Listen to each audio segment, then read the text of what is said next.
the reason our fearless leader, our cheater, and the reason he is closing Planned Parenthood, sorry about that, the reason he is closing Planned Parenthood, what's the word I want? Planned Parenthood offices is because too many white women are abortions. And he thinks that's what Planned Parenthood gives us. That isn't what Planned Parenthood is for. It's to help women with the many, many problems that they have. But he thinks all they're for is abortion in white people.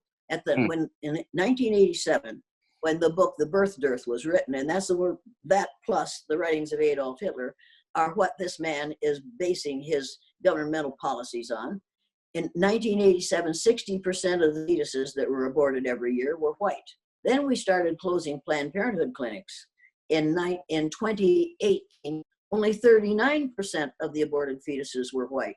Are we succeeding in increasing the number of white births? Yes, we are. It's a cute trick, and it's what he wants to do, increase the number of white babies being born in this country.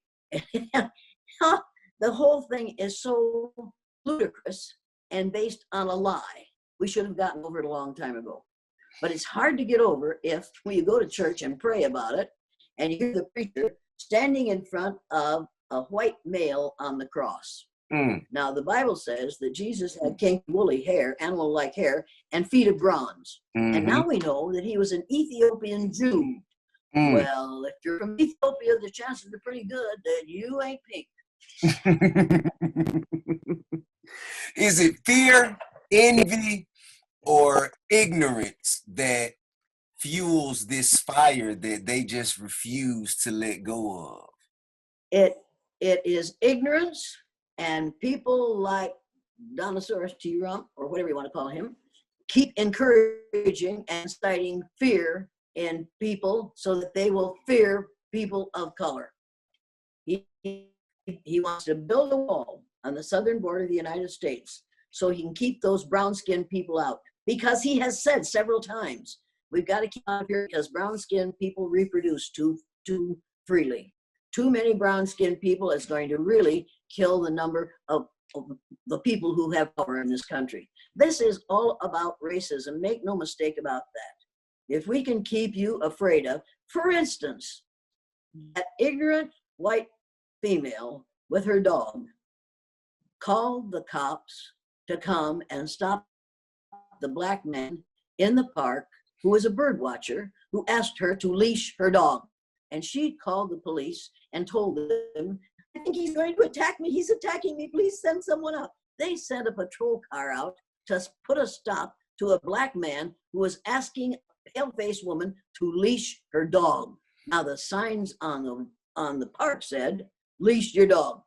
But she's a female. She doesn't have to obey the rules. We're looking at the difference between liberty and justice for all. We're looking at the land of the free where she was and the home of the brave where the black man was. And when I hear that song, you know, the national anthem, I think the land of the free, that's all those white folks in the stands at a football game.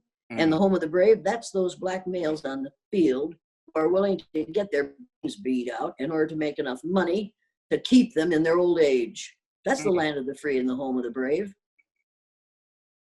That is another interesting perspective. Now, do you think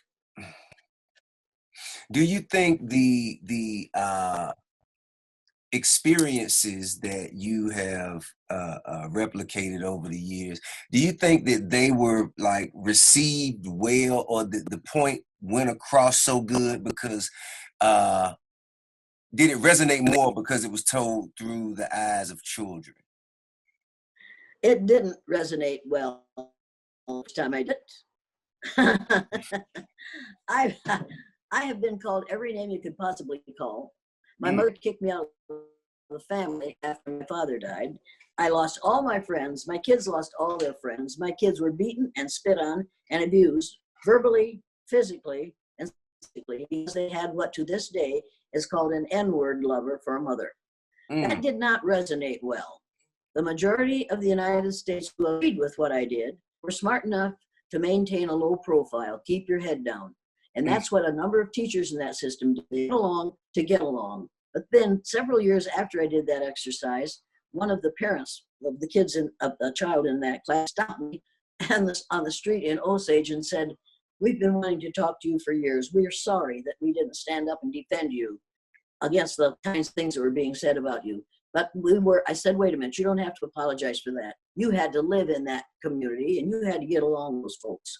I could move out every day. I could drive over to Osage and live in Osage, and I didn't have to get along with those people, except with the teachers when I was in the classroom. And I didn't get along with them. I found out how typhoid Mary must have felt. I could walk down the hall and nobody would speak to me.